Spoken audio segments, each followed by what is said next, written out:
એનો વિરોધ કર્યો કે કોઈ માણસ સરકારના પ્રતિનિધિને સરકારી માણસની સામે ખોટા ડોક્યુમેન્ટ આપીને જો સભાસદ બને, ડિરેક્ટર બને, ચેરમેન બને તો એને જેલમાં પૂરી દેવાની. એના બદલે ભાજપની સરકારે ગઈકાલે વિધાનસભામાં જન વિશ્વાસ, હકીકતમાં જન અવિશ્વાસ વિધેયક રજૂ કરી અને ખોટા ડોક્યુમેન્ટ આધારે સભાસદ બનવાનો કે ચેરમેન બનવાનો રસ્તો ખોલી આપ્યો.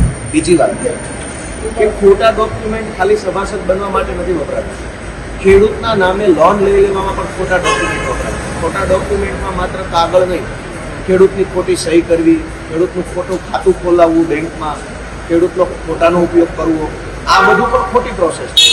હવે ગઈકાલે વિધાનસભામાં સહકારી ક્ષેત્રનો કાયદો સુધારવા માટે સરકારે એવો કાયદો કર્યો કે ખોટા ડોક્યુમેન્ટ જે કાંઈ પણ છે એ તમામ ખોટા ડોક્યુમેન્ટ કરનાર વ્યક્તિ જો ડોક્યુમેન્ટનો નાશ કરે, ધારો કે ગોપાલભાઈ ઇટાલિયાએ મંડળીના મંત્રી તરીકે ખેડૂતોના નામે 50 કરોડ રૂપિયાની બોગસ લોન, બોગસ ધિરાણ મેળવી લીધું અને બોગસ ધિરાણ મેળવવા માટે ખોટા જેટલા ડોક્યુમેન્ટ કર્યા એ બધું જ સરકારી રેકર્ડ જો ગોપાલભાઈ ગાયબ કરી દે તો હવે એને જેલની સજા નહીં પણ ખોટા રેકર્ડ ગાયબ કર્યા છે માટે એમને 15 કે 20 હજાર રૂપિયાનો દંડ કરવામાં આવશે. ગઈકાલે ગુજરાતની વિધાનસભામાં એક ભયંકર ખેડૂત વિરોધી, ગામડા વિરોધી, સહકાર ક્ષેત્ર વિરોધી કાયદો પસાર કરવામાં આવ્યો. મેં એનો વિરોધ કર્યો કે ખોટું કરનારાને દંડ ન હોવો જોઈએ પણ એને જેલની સજા હોવી જોઈએ.